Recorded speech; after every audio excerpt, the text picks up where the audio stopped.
Well, hello and welcome to this English lesson about groups of people. In particular, I'll be talking about the collective nouns that we use to talk about different groups and what those groups do. In English, you need to be able to talk about groups of people because you might be in a band. You might go and watch a sports game. You might be one of the spectators. There are a lot of words we use to describe people when they're all together. After all, life isn't about doing things by yourself all the time. Sometimes it's fun to go out and be part of a group of people, to do a specific activity, or to do something that only works if you have more than one person or lots of people. So once again, welcome to this English lesson about the collective nouns we use to talk about groups of people. A group. So the word group is the general term, the most common term for more than 3 or 4 people. You can't really have a group of 2. If there's 2 people, we just say 2 people. If it's in a class and you have to work with another student, we would say your partners. When you have 3 people, though, you can call it a group, or 4, or 7, or 50, or thousands. When you have a whole bunch of people in the same place, the general term would be a group. So you can see here is a group of people. It might be a group of people at work, but this is definitely more than 2 people in one place. So we would call this a group. Again, group is the general term for describing 3 or more people in the same place. They don't always have to be in the same place, but I think you know what I mean. A mob. So there's a few ways to describe a mob. A mob is a large group of people, and they're usually angry or they're doing something they're not supposed to be doing. So a mob is not kind usually. Usually a mob is angry about something, or they might be intoxicated. Maybe they're celebrating a recent win by their team or a loss, but this would be a mob. And we have a couple of words to describe mobs. You might say an angry mob, like I just mentioned, or an unruly mob. I should have put the word unruly on the screen. But a mob would be a large group of people, who are either like they're upset about something, or you can even have a mob form from a celebration, especially if people are intoxicated and they might start destroying things. A team. So a team is a group of people who all play the same sport and all are part of the same group of people that play against another group of people. I think you know what a team is. It's probably one of the first words you learn in English, or one of the first 500. You know, he plays on a football team. He plays on a soccer team. She plays on a hockey team. We also, though, use the word team to talk about work as well. So I could be on a team, and that team might be assigned a project. So at your work, the boss might say, Joe, Frank, Lisa, I'm going to put you on a team, and you need to find out how to make more money for the company. And so now you are part of a team, and you will work with those people on that project. So again, you might be on a basketball team, or you might be on a team at work that has to figure out how to be more efficient or how to make things work better. So sometimes this team might be more fun than this team. A gang. So you will see this on TV and in movies. Hopefully you don't see this very often in real life, but a gang is often used to refer to a group of people, usually teenagers or people in their 20s, who commit crimes and do illegal things. If you are a parent, you do not want your kid joining a gang. Now, we do use this word sometimes subtly, like me and a gang of friends went to see a movie. But when you watch TV and you watch a police show, if they're having trouble with a gang, they usually mean a group of people who are committing crimes. Maybe they're doing other illegal activities and the police are trying to catch them. So gang. Protesters. So protesters are people who are very, very upset about something. They maybe don't like what the government is doing, and so they will make signs and they will gather as a group. The protesters will gather maybe outside of a government building, and they'll have their signs, and they'll yell things like, taxes are too high. I was trying to think of another one, but there are many things that you can protest. And if you are part of a group that is protesting, we would call you a protester. So here we have a whole bunch of protesters. They are in the act of protesting. They are very upset about something. I don't know what it is. The far sign says STEM. Maybe they don't like plants. That's just a little joke. I don't know what they're upset about. A union. So if you work at a factory, if you work in an organization where the workers have united so that when they negotiate with their employer, they have more power, we call that a union. Some people are in a union and some people aren't. In Canada, if you work at a steel factory, you will probably be in the Steelworkers Union. If you are a carpenter in Toronto, you are probably part of the Carpenters Union. So a union is when workers join together so that they're not all individuals.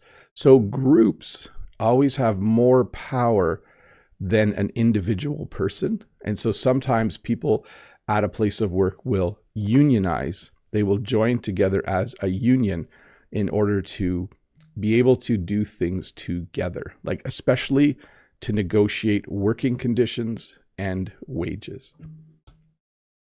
These are not words, but these are things we say. This is kind of a hard one to explain. You will understand the meaning. The other day, I had a car full of kids. I went on a field trip, so I had a car full of kids. I had a van full of kids. But these words, if you look them up, they don't actually exist. They're just a very informal way of saying that every seat in your vehicle has a person in it.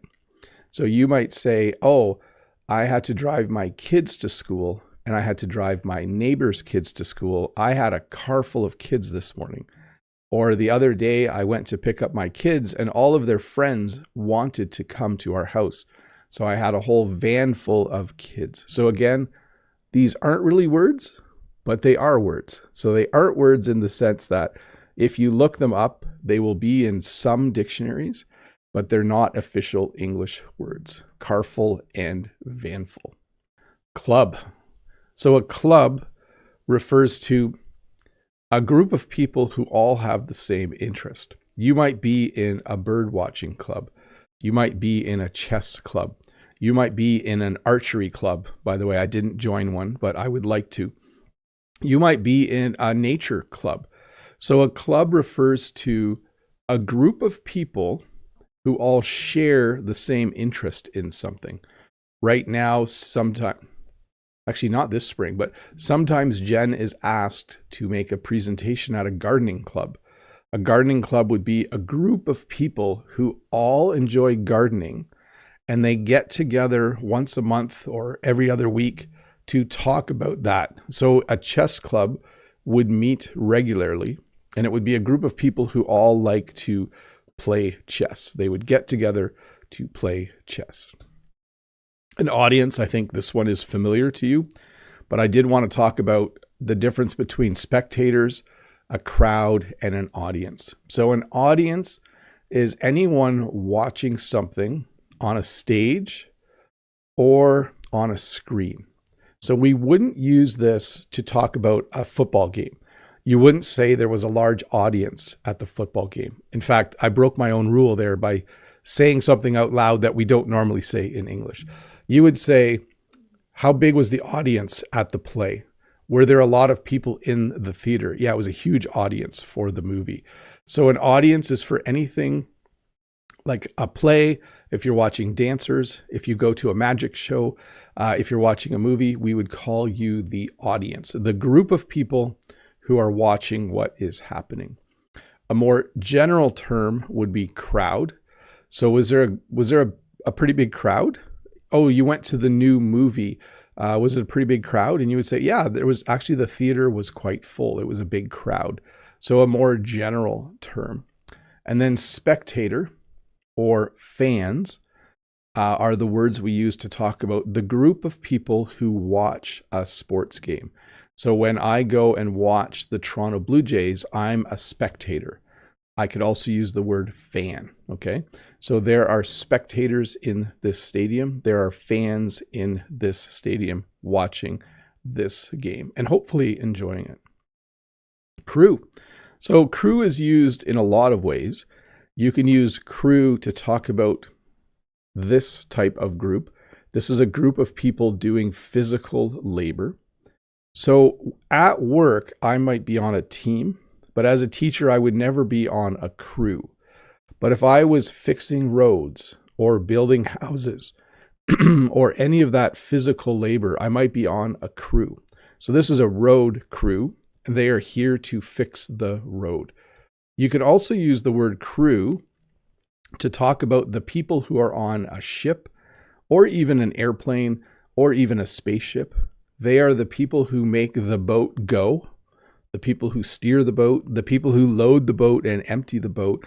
They work on the boat. So this is the crew of this ship, and this is a crew working on the road.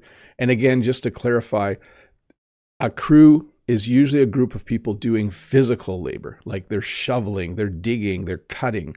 It wouldn't be used to talk about people at a job where you're just pushing paper like I do. So here is a crew working on the road, a crew on a ship. So this word has two pronunciations, and I say clique. Some people say clique. This is a group of people, usually teenagers, who are friends, but it usually implies that they don't allow other people to be part of the group. Cliques, I'm going to use the word clique. You can say clique if that's how you want to learn it. Cliques are by nature a little bit rude. You know, your high school experience might be that there was a clique of guys who were friends and they didn't want anyone else to be friends with them. There was a clique of girls and they were just kind of rude. They wouldn't let other people join them. And then we also have the word cliquey, like they're acting very cliquey. Like if 5 teachers always went for a walk at lunch together, we would say, oh, they're being a little bit cliquey because they're choosing to be their own little group. So I guess you can use it for adults as well. Class. So this is probably a familiar one as well. Class is used to refer to a group of people who are learning. It's used to refer to a group of students. So when you have a classroom full of students or a class full of students, we call them a class. So when I go to school today, I have to teach 2 classes. I have a class of computer students and I have a class of French students. So each group is there to learn that subject, and I refer to them as my class. So this is my class of computer students. This is my class of French students. A band. So a band is a group of people who get together to play instruments and to sing. If they're good, they also write songs, and they will then sing their own songs. A cover band sings other people's songs. But a band hopefully has their own songs. This is the Police. This is the band I'm currently listening to as I journey through re-listening to the songs of my youth. If you recognize any of them, you'll probably recognize Sting in the middle. And on the far side is Andy Summers, and this is Stuart Copeland. They wrote some pretty good songs. It's been my playlist for a few weeks now, and I am very much enjoying it. So a band is a group of people who play instruments and sing. A band can also just play instruments. They don't have to sing, but the general definition would be they play instruments and sing songs. Cast. So a cast is the group of people in a play or movie or TV show. Generally more for a play. Like if you go see a stage play, like in a theater with people on stage, we would say they are the cast. And I'm just thinking now, you also have the people behind the scenes who we would call the crew. So there's another version of crew there, but this is the cast of this play. They are the actors. They learn their lines and they perform the play on stage. But yes, cast and crew. So you can have a crew working on the road, a crew on a ship, and then the crew is the people behind the scenes of a play who make everything work the way it's supposed to. A board. So this is a very official business term. A business might be so big that it has a boss, but it might also have a board, or sometimes called a board of directors. These are the most important people at that business, and they make all of the decisions. So this could possibly be the board of a large company. Sometimes it's called a board of trustees, a board of directors. It has a variety of names, but the general term would be the board. So there is, in my place of work, a school board. A school board is a group of people who tell the individual schools what to do. So a board, it's like a group of people who are the boss. There's still a boss, but the board would be the group of people who make the big decisions. I've never been on a board. Someday, I would like to be on a board. I think that would be fun. A panel. So a panel is a group of people, usually who have knowledge in a specific area, who are asked to sit on a stage so that someone can ask them questions and interview them. If you've ever gone to any kind of convention for work, they might say, in the main hall, there's going to be a panel of experts, and they're going to answer questions about global warming or something like that and how it will affect your business. So here we have what I would say is 4 experts and someone who is leading the discussion. You don't normally have a panel of people without one person kind of asking them questions and then interviewing them. So this would be a panel of experts talking about something important. I don't know. I just found the picture online. I'm assuming that they are experts. I don't actually know. Alumni. So alumni would be the group of people who all graduated from a specific school or college or university. So when you complete your university degree, you graduate, you are now part of the alumni. So if they ever have a reunion, they will contact the alumni, the group of people that grows larger every year of the group of people that have graduated from that institution, alumni. Staff. So staff is used to refer to people at a workplace, all the people at a workplace. If I owned a restaurant, and if it was a large restaurant, I might have a staff of 30 people, 4 chefs, 15 servers. Like I might have a huge staff. If I look at my school has a staff of about 35 people. So those are all the people that work there. So generally though, we use staff to talk about places of work like restaurants, office buildings. If I had a construction company, I would most likely say I have 10 people working for me, 2 crews of 5. I probably wouldn't use staff to talk about construction workers. So it does mean like people who work in a place like this. I have a staff of me for YouTube. I'm the only one on staff. There's no one else. And this is where the word staff room comes from. In a school, you have a staff room because the staff at my school go to the staff room for lunch. A choir. A choir is a group of people who love to sing, and then they get together and they have a choir director and they learn songs and then they perform the songs to an audience. So a choir is something that I have never been part of. I am not able to sing on key very well. And so a choir, though, is awesome to listen to. When I'm in the audience and I hear a choir, especially at Christmas, it is very, very cool. So a choir, that's the name for a group of people who, and it's a formal group. Like it's not, it's a choir, anyone can come. Usually it's like 20, 30, 40, 50 people who meet regularly to practice a set of songs so that they can perform them. So it's somewhat official. A committee. So a committee is similar to a team. A committee is usually in charge of something, and it's usually a relatively small group of people. So at my place of work, sometimes I'm on a team to tackle a project. Sometimes I'm on a committee every year. So one of the committees at our school is the social committee, and their job is to plan an interesting and fun thing for the teachers to do every other month so that we stay happy. So basically a committee, a group of people who are in charge of one thing.